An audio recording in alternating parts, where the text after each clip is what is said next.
welcome. We have in yet another edition of Expressions, the Honorable Minister for Youth Affairs and Sports and Minority Affairs, Mr. Kiran Rijiju, and Mr. Prabhu Chawla, editorial director, who's known him for quite a few years now. Mr. Rijiju, thank you so much for joining us. And on a good day, I believe Cricket Australia has decided to play the series in October against India. So I think that's some good news for fans of the sport. How soon can we expect to see live sporting events, sir? See, as of now, because of the situation, our priority is the health and safety of the players and the citizens overall. But as and when the things become normal, we would like to see sporting events back on the ground as soon as possible. So right now, we have already stated that sporting events can be conducted in a situation where they will be having no spectators in the stadium. Yeah. So to begin with, we have permitted the activities at the sports complex and the stadium. So Kiran, I want to ask one question because within the next 48 hours, you will be completing 1 year in your office as a sports minister. I must congratulate you once in 48 hours in advance. Looking back, are you satisfied with your performance you have done, and what have you accomplished which you wanted to do? See, in last 1 year, the achievement which India has made in the field of sports is quite remarkable. In all the international competitions, India has done better than before. Whether it's a World Boxing Championship or Wrestling Championship or badminton, in many other fields, hockey, we qualified both men and women for Olympics. So the level of India's sporting standard has risen quite well in last 1 year, but this is just a preparatory. I personally feel that all the good works, all the planning which my ministry has done along with the sports federations, the result will come in a couple of years' time. But our long-term goal of putting India in the top 10 in the Olympics, that will be realized because we have taken those corrective steps and necessary policies and programs now, which will bear fruits and take shape in next few years' time. You have 1 extra year to prepare for the Olympics. Do you expect to do better this time? See, Olympic, it's very difficult to say in terms of how much medals one could win, because at Olympics, it is the highest level of the competition, so anything can happen. But in terms of preparation, yes, I can say that we are best prepared than before. Yeah. In fact, we were very ready for the 2020 Olympics, but since it is postponed by 1 year, I'll try to take maximum advantage out of this postponement and try to enhance the level of our preparation. And I know it's very difficult to keep athletes in same mental state of mind for 1 year, because preparation at that level is not only physical, it's mental also. So a player to remain fit for another 1 year, it's not easy. So we are taking into various account what to do. Kiran, you rightly put it because mental state is also there. But the question is, Indian Olympic Association, like any other bodies, they're also fighting with each other. I've just read a news report. The president has removed the secretary, he has removed the ombudsman. They're fighting for saying their own seats and their own stuff. And that will influence the players also when they're fighting at the top level. How it will influence the lower level? I hope you are noticing it. See, first of all, Prabhuji, we have to understand one thing, that sports federations are being run by people who are there democratically, because there are elections, whether it's Indian Olympic Association or different sports federations. These are elected bodies. So when there is election, there is bound to be groupism. There are bound to be cases of differences amongst various groups, because some group of states will favor one faction and another will favor another faction, will have another group. So these are part of the democratic process.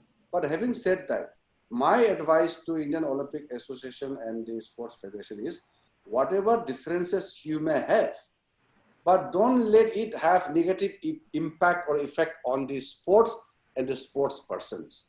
We are here for the sports. We are here for the promotion of games. We are here for the interest of the sports person. So our individual interests should not override the interest of the sports itself. So but are you happy with the sport federation? We have to Indian Olympics, because 1 year away from now you are going to the Olympics and there is a top level fight going on. Even simply in hockey also, international hockey is represented by one faction and domestic hockey is represented by another faction. Somebody controls the domestic hockey, there's no connection between the two. So Prabhu Chawlaji, you have put a very pertinent question at this point of time. See, these different Olympic associations and federations have been working under different circumstances for a long time.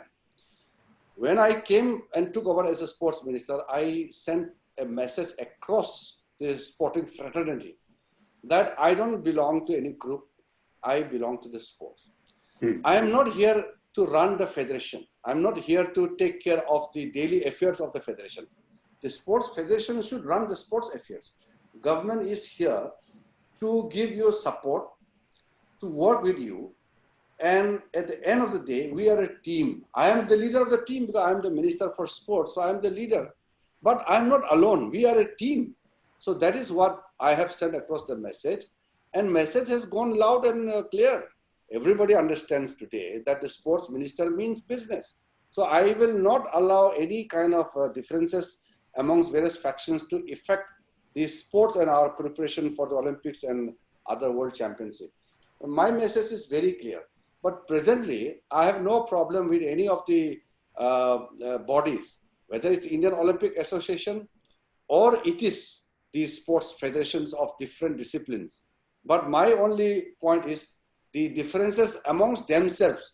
Many of them have gone to court. So their differences should not have effect on the athletes and the sports negatively.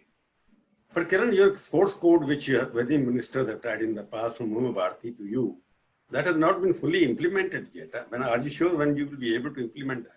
No, that is what I'm telling you, that I was very eager to have the new sports code. But again, some people have gone to the court. They have stalled it. I had constituted a committee headed by a former Supreme Court retired judge. But some of people have gone to the court. I don't know. Those who don't want to have any reform in the sports sector in India, they always do nothing good thing, but they always, create trouble for others. Kiran, I want to, because you always give a very frank answer without fear. Can we ask one question? It is because the top political leaders, maybe seniors to you, and top IAS officer, retired IAS officer, they still control many of the sports organizations. It is because of them they can manage everything the way they want to manage. They want to retain their control over the sports organization. Therefore, none of the ministers, 8 ministers I have seen, sports ministers, who tried to impose the code of sports, but they were replaced, but politicians are still there. No, it's not a question of politicians or bureaucrats or businessmen. See, Prabhu Chawlaji, you must accept this reality that running of sports federation and playing the sports itself is different. For example, I want to give you one example. In my state, there were some sports federation run by some people, maybe former athletes or maybe some other people. But what is the point? They cannot even finance the journey expenses of the sports person to participate in various events. So the federation's duty is to ensure that they give full support to the sports person. You should be able to manage it. Suppose if I'm a very good player, I may not be a good manager. So managing the sports federation is not easy. You have to generate fund. You have to manage many things. You have to think about promotion of the sports and reach out to the people. So it is not good in democracy to single out and say that this should be barred, that group should be barred. My only concern is how to work in the interest of the promotion of the sports. So let us not take the debate to another different level, but we will focus on the promotion of the sports. With regards to some people illegitimately occupying some of the federation, that in my knowledge, so far, there are people who are running the federations. There are many good people who have sacrificed even their own family resources to run a particular federation. But there may be some black sheep, but I cannot generalize. There are good people, there are bad people, but we should not just categorize people into something which is not proper. We cannot generalize everything. Kiran, I want to ask very short question. Do you agree that India needs some kind of a reform in sports management administration? See, at the government level, we will do whatever. No, I'm talking about not the government level. Government, you are the reformed person there already. I'm talking about federation level. See, if I firmly believe, let me be very honest with you, as and when this court suspension of our committee is lifted, court has already stated the committee which I have formed. I have already told you why some people have misled the court. I don't want to get into that now. Yeah, that's the debate. Once that court stay order is lifted, we will come out with a much broad-based necessary changes in the sports code. The most important thing which I'm looking forward is transparency and good governance in the sports federation. Which is anybody who runs sports federation must ensure that good governance and transparency along with accountability.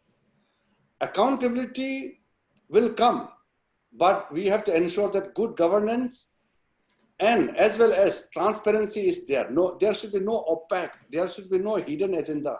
Everything must be crystal clear.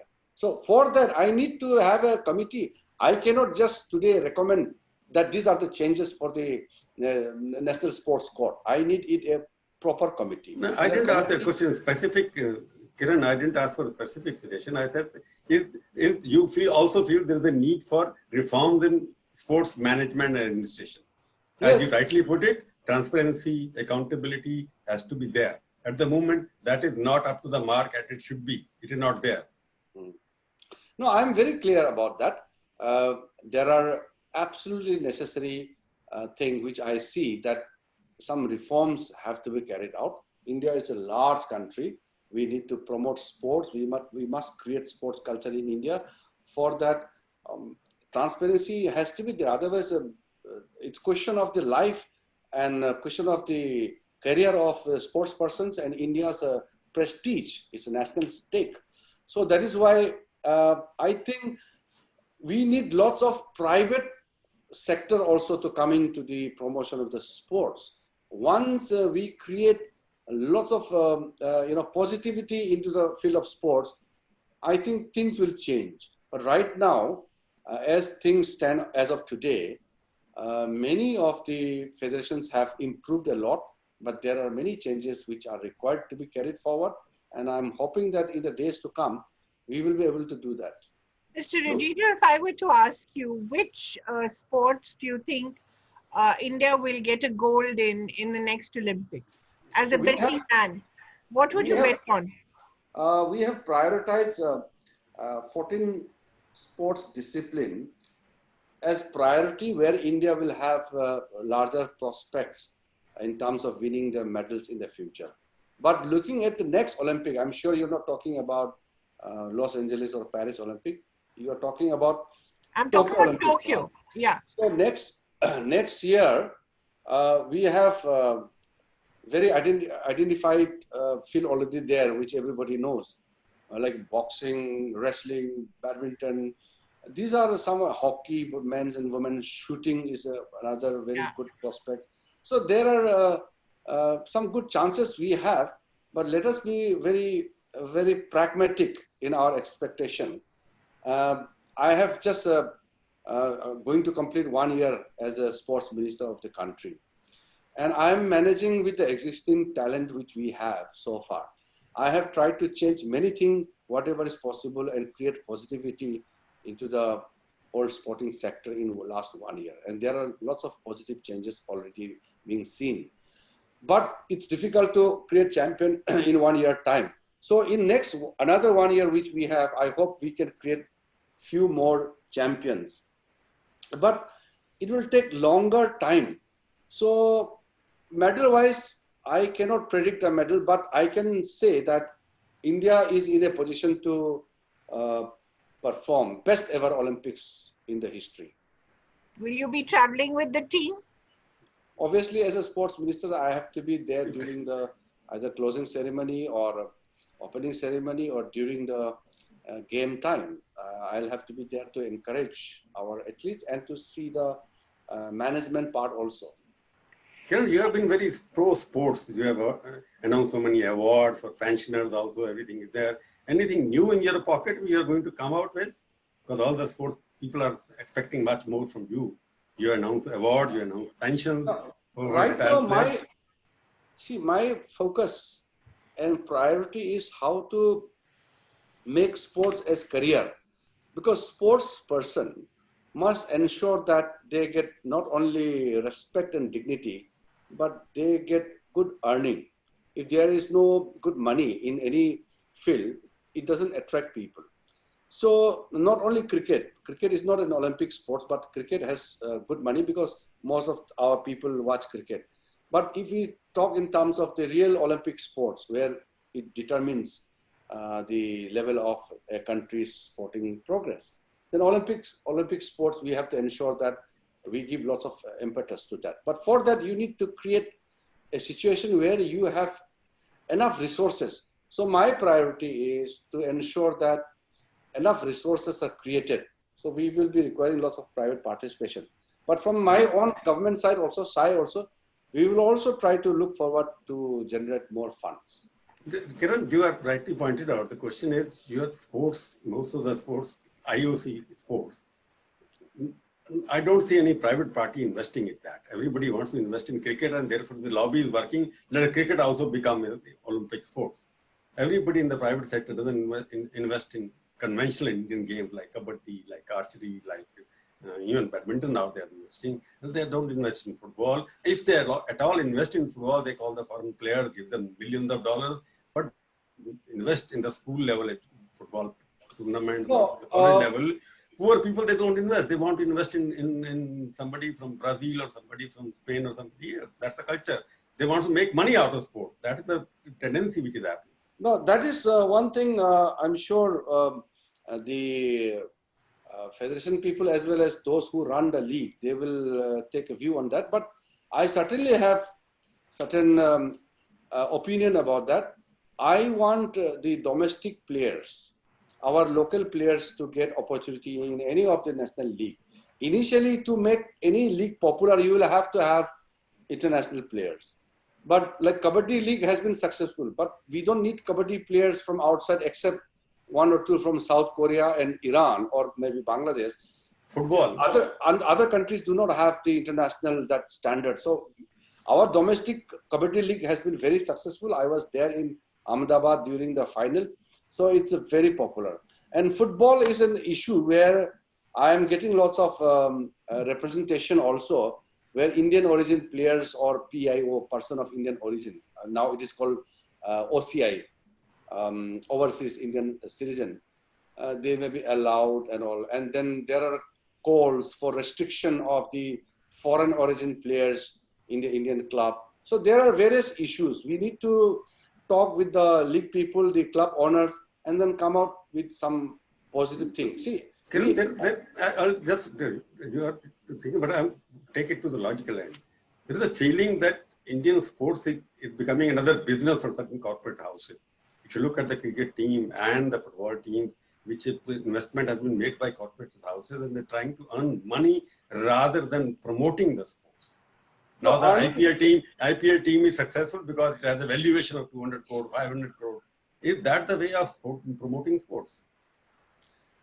See, earning money through sports, there's nothing wrong in it, but not at the expenses of the interest of the sports. And secondly, nobody should monopolize the commercial factor of any any particular sports. See, you have to ensure that the equity, the fair chance for everybody. We have to ensure that everybody gets a fair chance. If somebody takes over the entire sports or it monopolizes the entire league, then it's not good for the future of that particular sport. So I think if there are issues, they will certainly come to me.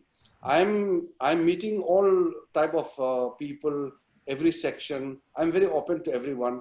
I will be required to have the views of all section of the people, even the corporate people. If they want to come, invest, join, it's most welcome. We should not discourage anybody from earning lots of money from sports. But only thing is, it should be done in a fair manner. There is a tendency now to create a league outside the formal organization. Like IPL came out of BCCI, then you had the Football League, which came out of the Football Association. Now what is happening, the commercial part is taking priority. People are promoting private leagues outside the sports organization. Therefore, the rich people are getting the benefit, foreigners are getting the benefit. What do you think where everything is the league, which means making money by the sport, by the corporate houses? That is why if I make certain announcement on my my side, it will not be wise, because as a government, but you're concerned about it, no? Before I make any kind of announcement, I will require to consult with all the stakeholders. But I fully agree with you that any league, besides commercial interest, see, commercial interest has to be there, but it cannot have a primacy over Correct. the interest of the local players or the local interest. So the opportunity for the local Indian players, it has to be there. We have to make provisions. We cannot just let anybody come and take over just because there is commercial interest. We cannot do that. We cannot do like China. You buy, all the team members are from the outside. You pay so much of money and get the players. You pay money if you want to, but the interest of the local players must be protected at all points of time. Kiran, that is because of that people are saying, because people want to create commercial sports. Therefore, they are opposing your code, and you will dilute under pressure. That is the fear in certain quarters. I hope that is not correct. No, I will not come under any pressure. I was very determined to. You will not change the code, no? You will not change the code. See, whatever comes. First of all, the existing code is already there, but I also feel that there is required requirement for the changes to be made. But we will not come under the pressure of any particular interest group or any faction. We'll have to see, as a government, we have to see the universality of a particular issue. We have to take into account everybody's view. Mr. Rijiju, can I just switch tracks for a minute and ask about how the Northeast in particular, where you come from, of course from Arunachal Pradesh, but Northeast in particular has fought coronavirus. It seems to have fought it much better than the rest of India. How has that happened? What was there that made it possible?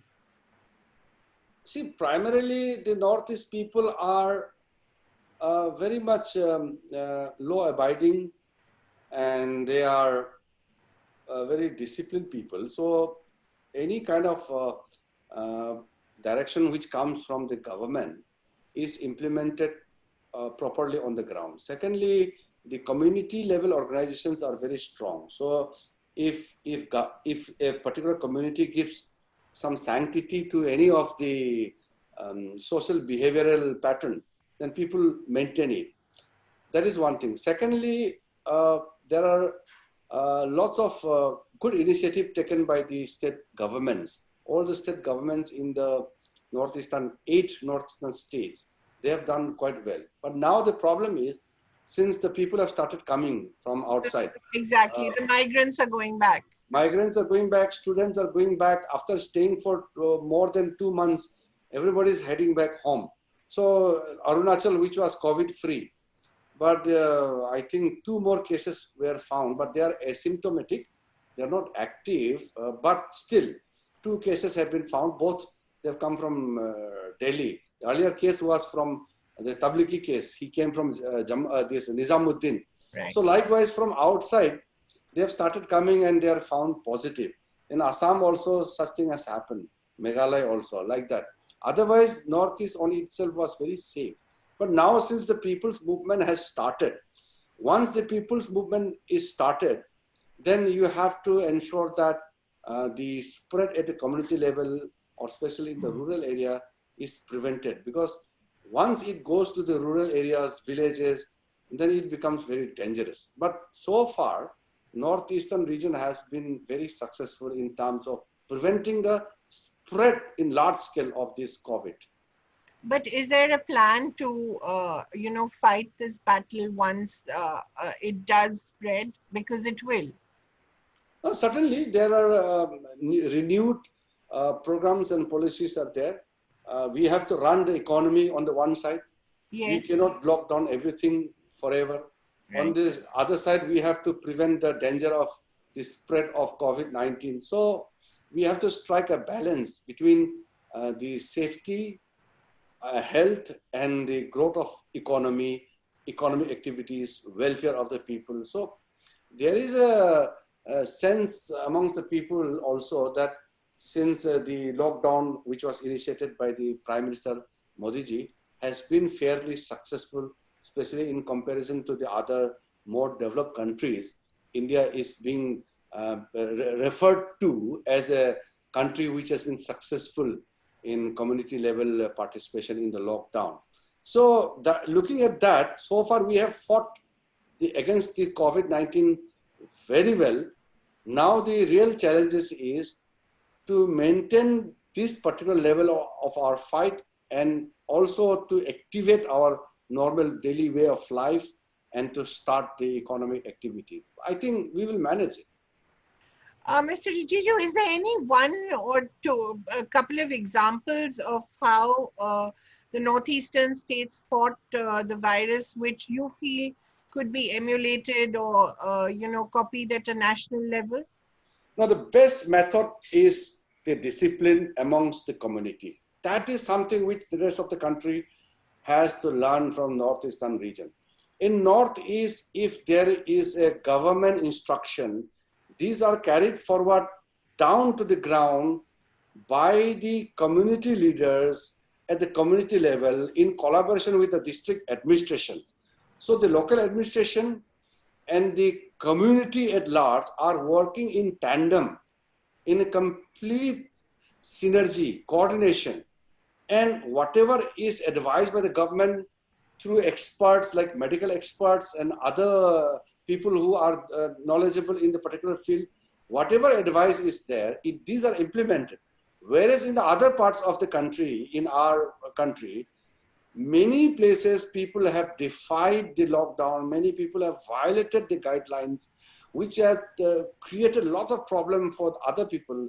So this kind of, indiscipline activities has to be stopped. And that is, if you are law-abiding citizen, if you are disciplined, then it is always better that you will always make yourself safer. So this is something which I feel that rest of the country can learn from the community people in Northeast. The other thing I think we can learn from you in particular, Mr. Rijiju, is the fitness levels. I mean, I think you're possibly the fittest person in the cabinet and one of the fittest ministers for sure. So, you've been spearheading the Fit for India movement as well in India. Do you feel that it has it has been successful, that because half of the battle against COVID is, of course, prevention, building your immunity. So do you feel that we've come to a point where this movement has been somewhat successful? Absolutely. Fitness is a universal need. And if you're physically fit, you will be more likely that your output will increase, your mental fitness will be better, your overall presence will be more positive. So when we launched this Fit India movement, Prime Minister was very, very particular that it has to be a universal campaign. It has to be people's driven, people's movement. So when my ministry launched Fit India movement last year, I have checked the data. Of course, I cannot claim it to be 100% correct, but the data from various sources found that almost 70% of our people in India are physically not fit. Oh no. More than 80% people do not do any kind of formal exercise, yoga or exercise, because ours is a large country. Even if 20% people are fit, that 20% is large. But what about the 80%? Right. So that is why we need to have this large amount of campaign at different level, so that the awareness of fitness grows up. That is why I cannot talk about it in detail right now, but we have achieved tremendously, especially amongst the youth. More than 1,55,000 schools have already registered under the Fit India campaign. And there are criteria how we call a school fit. There are criteria. So this is how we are moving. So as a sports minister, if I'm physically unfit, how can I tell people to be fit? So I have to set an example. You should put your more videos on the Twitter and Facebook. Yeah, Mr. Chawla, I have to just ask him one question. What is the secret of his fitness? How much do you exercise and what do you do every day? No, I don't do any kind of conventional exercise much. Whenever I get time, I try to just run around a little bit and do a little bit of weights. But what is important, I want to tell is, people say that to become fit, they have to go to gym or ground. Not necessary. You can do exercise in your room also. You can do cycling, running, yoga. There are many means to become fit, including your disciplined lifestyle, what to eat also. So diet and everything has to be controlled. Your lifestyle has to be disciplined. Your way of living your life has to be regulated. So I think fitness is something which everybody must feel that it is an investment for yourself, not for any other. Kiran, I will ask you, because you had the Fit India campaign, then you had also a Khelo India. Yeah. I remember correctly, there was a Khelo India. And I see that you have been emphasizing opening up the stadiums and whatever you have been emphasizing. When are you going to open the stadium? Because I see what they call the elitist game. Elite people have been allowed to do SAI facilities, use them and start practicing. But the normal, what you call the development groups and other junior athletes, they are not giving facilities to be trained and do some practicing. When are you going to do that? No, there is a difference. There's slight miscommunication. In the SAI's training center, we have National Center of Excellence, like National Institute of Sports in Patiala, or NCOE at IG Stadium, or Sonepat, or Bangalore SAI Center. So we have some elite athletes who are kept in the camp, in the training camp. They were preparing for Olympics and other world championship and all. For them, we have said that we will allow you within our camp, not the junior athletes, because there are limited space. You can't allow senior, junior together. But for others, it has been already been open. Sports complexes are already open. Stadia already open. They can go practice in the designated sports complex. So there is no restriction now.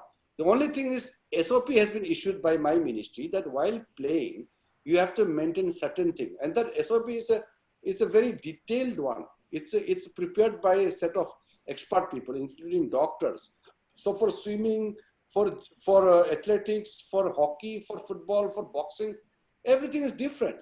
But SAI facilities, Kiran, have not been open for junior, as you said, what they call the development for future players. You are talking about seniors. SAI facilities are limited. Juniors, but we are waiting for some more time. I have just told my officer that maybe very soon we will allow the juniors to come, because we have sent juniors home. I wanted them to be safe and be with the family for this long lockdown period. But seniors were already in the camp. So those who were in the camp are seniors, and their training and practice has to be started.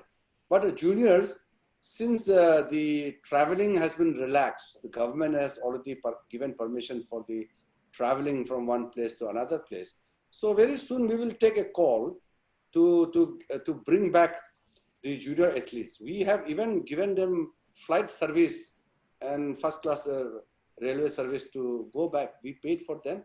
So But we there take, is, we'll Kiran, take there is them. another fear, no? Because they are saying the IPL lobby is so strong, they are pressurizing you to open the stadium for practicing and whatnot, and other sports organization can wait. Is that correct? You are going to No, open yes. IP stadiums for cricket stadiums and allow them to practice? No, okay. All stadia are open now. Only thing is spectators are not permitted to attend. So we have to But learn. will you be supporting IPL hosting during the month of October? No, I don't know about the date, but we have not permitted any event with spectators. That's the only thing. Otherwise, we have already given the permission. Even October, you think there is a possibility that they will have to do IPL without a spectator? I can't say what will happen after 5 months, but looking at the situation, we are hopeful. Our Prime Minister has been very successful in conveying messages to the people and urging them to take certain steps to fight the COVID-19.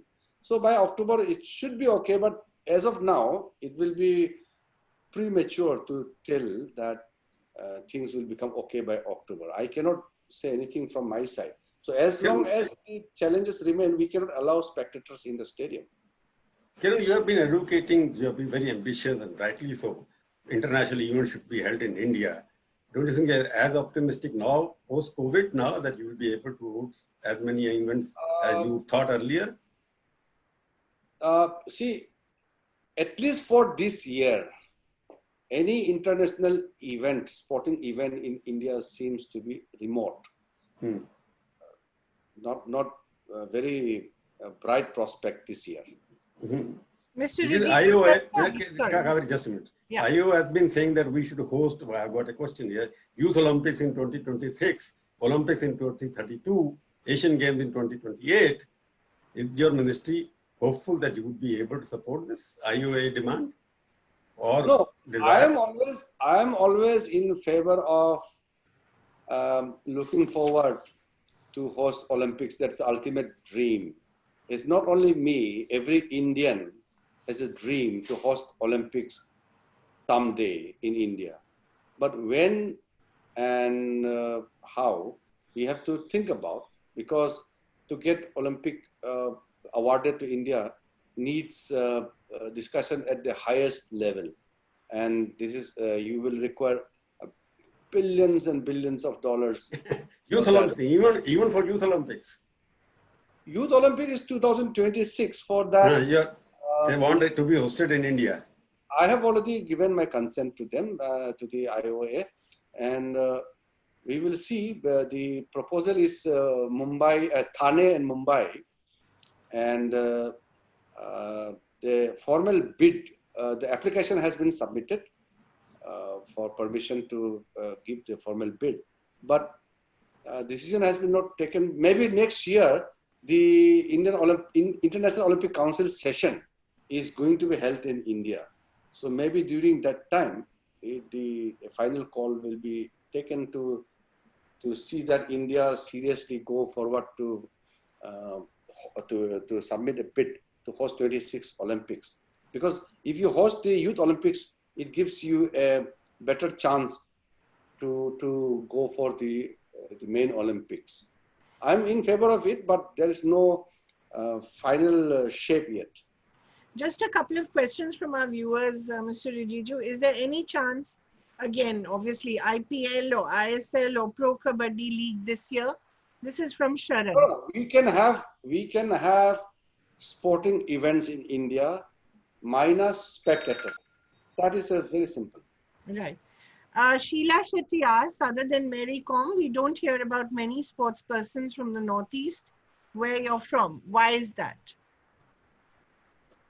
No, this we have in recent times, we have good sports persons from northeastern region also, like in boxing we have Lavlina, Jamuna Boro. In wrestling, there has been always been from Northeast representing India in the Olympics, from Nagaland, from Manipur, from Assam, Jayanta Talukdar. These very iconic archers like Leisram.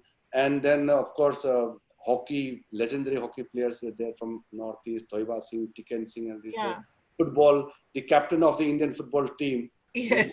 World Cup was from Nagaland only, Thiamarin Ao.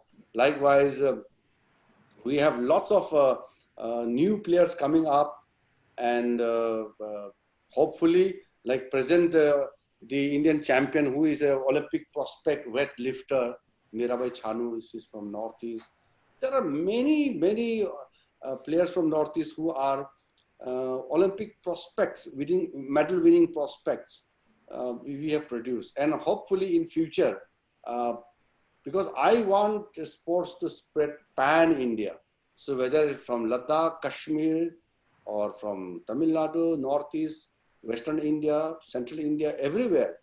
It's a large country. India is a large country. That is why I said India is a large country. How can we be satisfied with 1 or 2 medals in Olympics? Exactly. Minister, you're also Minister for Youth Affairs. And I felt that during this COVID crisis, there was a lot more that the youth of the country could have done in terms of, for instance, alleviating the woes of the migrants when they were moving back. Why was there no concerted attempt to revive and reinvent things like NCC, for instance? No, we have, maybe it was not coming out in a desired manner in the press media. I can tell you, I have 75 lakhs youth volunteers under my ministry. Right. I'm not Under counting. various schemes. I'm Jawahar Nehru Yuva Kendra also. Under the Nehru Yuva. They are supported by us. We have our employees, our youth volunteers, our coordinators. Then we have NSS, National Service Scheme, in colleges and universities, schools. Then I'm not even counting the Bharat Scouts and Guides. So if I count Scouts and Guides, then our number runs above 1 crore. Can you believe it? The 75 lakhs volunteers which we have, they have reached out to villages, colonies, different places. They are every day distributing masks. They're giving so much of help to the community. Even many state government chief ministers, the local deputy commissioners, they have written acknowledgement that while carrying forward their activities in helping the citizens during this COVID-19, our volunteers have been exceedingly very helpful in carrying forward. See, this is the question of safety of the people who are doing the job also. A policeman is also a human being. Right. So everything is under lockdown. It's very difficult. So our volunteers were so much in use this time. I'm very proud of my volunteers. I have done lots of video conferences with them. I have talked to them. I keep updated with the performance through my state directors, through my district youth coordinators. So it's amazing to see that the concept of volunteerism is so much lively in India, and our volunteers are working day and night. And it's immeasurable in terms of quantifying how much our volunteers have done job this time. Minister, you're also Minister for Minority Affairs, and we just saw some really striking and very powerful protests against CAA, NRC. What do you think is going to happen once the lockdown is lifted? Do you see that sense? Do you see an apprehension? Will that return? Will those protests return? Will that anger come back onto the streets? No, these are completely, being orchestrated by a section of people who don't want to see India a unified, powerful country. Totally, misguided by some elements which are not in the interest of our country. But I can say that the historical steps taken by Modi ji, and which were not even conceived during Congress time, that India can take such drastic and very critical steps in the national interest. Citizens as a whole in India, majority of the people understand this. It's only a section of people who create trouble. So when their movement is not supported by majority of the people, how can it succeed? They will not succeed. This kind of protest, because India is a democratic country, the protest can go on. You can't stop protest. You can't put these protesters inside the jail.